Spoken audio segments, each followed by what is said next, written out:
Kecelakaan ini terjadi di Jalan Sumatera Lintas Barat Pringsewu Minggu pagi. Truk bermuatan pakan ikan asal Bogor terguling di jalan yang menanjak dan menikung.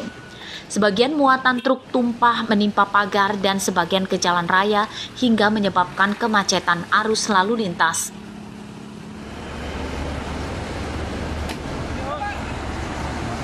Menurut pengemudinya, kecelakaan ini akibat baut roda belakang patah, truk oleng dan terguling. Pakan ikan. Pakan ikan dari mana mau kemana? Dari Bogor ke Pagelaran, Pak. Nah, kemudian kenapa sebabnya sampai bisa terguling ini gimana? Karena ya kendalanya ya baut roda itu patah, Pak. Baut roda patah. Berapa muatan yang bawanya berapa ton? 21 ton. Dari hasil pemeriksaan polisi, kecelakaan ini disebabkan truk kelebihan muatan. Truk berkapasitas muatan 15 ton diisi muatan hingga 21 ton. Pagar, karena akibat dari muatan juga begitu berat dan kapasitas 10 ton ini memuat sampai menjadi 21 ton. Untuk korban jiwa tidak ada, hanya mengakibatkan korban material yang mengakibatkan pagar dari rumah warga bahkan rusak. Untuk apakah tadi sempat mengakibatkan kemacetan atau keterlambatan arus? Tadi sempat kemacetan, cuman kita di sini bersama berikut anggota patroli kita melakukan pengalihan arus dan sekarang sedang melakukan evakuasi kendaraan. Kecelakaan tidak merenggut korban jiwa. Polisi dan warga membantu memindahkan muatan truk yang tumpah ke jalan ke kendaraan lain. Andre Kurniawan melaporkan dari Pringsewu.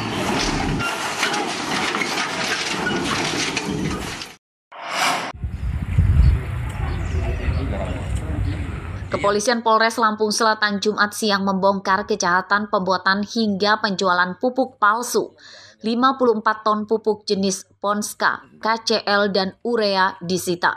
Pupuk yang disita ini seluruhnya telah dioplos atau dicampur menggunakan batu bata merah dan garam.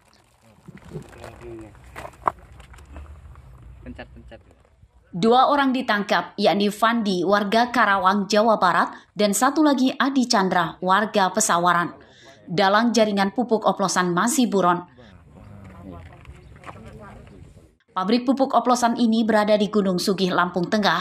Pupuk kemudian didistribusikan ke dua gudang agen di Kaliandang, Lampung Selatan. Agung itu juga termasuk salah satu yang memproduksi. Di antaranya yang dilakukan mereka adalah pencampuran antara garam, batu bata yang ditumbuk, kemudian kapur, dan bahan pewarna. Yang kemudian itu sendiri mereka olah, mereka bakar untuk pengeringannya.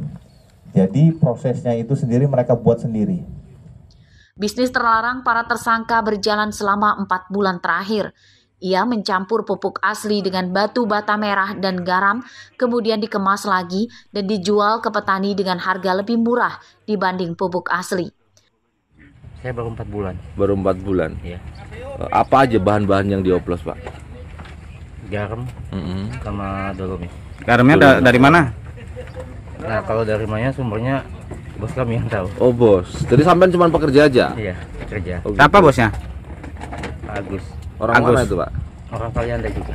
Oh, iya. Pak Agus. Iya. Bos itu dia perannya apa, Pak? Ngasih barang aja, apa dia yang nampung membeli atau seperti apa perannya? Ya, dia yang mengkondisikan segala sesuatunya dia. Selain ke petani, pupuk oplosan juga dijual ke sejumlah perusahaan perkebunan sawit dan karet di Bengkulu dan Sumatera Selatan. Pupuk oplosan itu laris karena para tersangka berhasil menipu korban bahwa pupuk yang dijualnya asli, namun harganya lebih murah. Polisi menjerat tersangka dengan pasal 55 Undang-Undang tentang Sistem Budidaya Pertanian Berkelanjutan tahun 2019. Ancaman hukumannya 6 tahun penjara dan denda 3 miliar rupiah. Aris Susanto melaporkan dari Lampung Selatan. Bapak kenal dari mana, Mas Agus?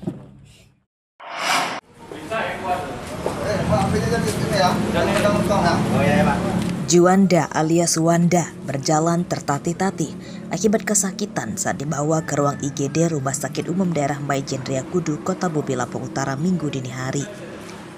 Juanda ditembak kakinya karena berusaha kabur saat akan ditangkap polisi di rumahnya di Kelurahan Kota Bumi Ilir, Kecamatan Kota Bumi Kota, Lampung Utara.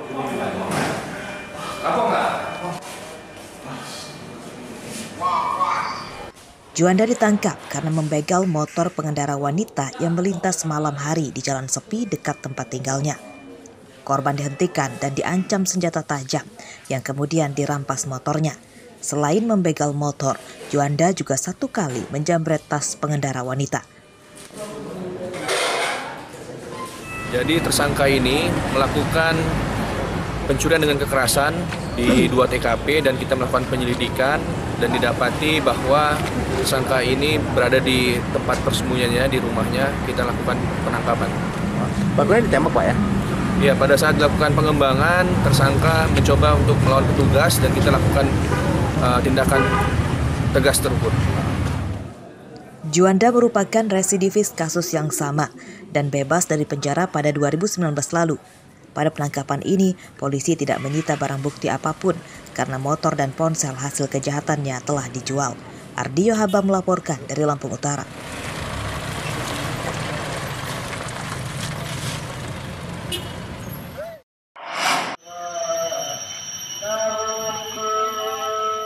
Pencurian ternak kambing di Tulang Bawang kian merajalela dan belum satu pun pelakunya ditangkap polisi.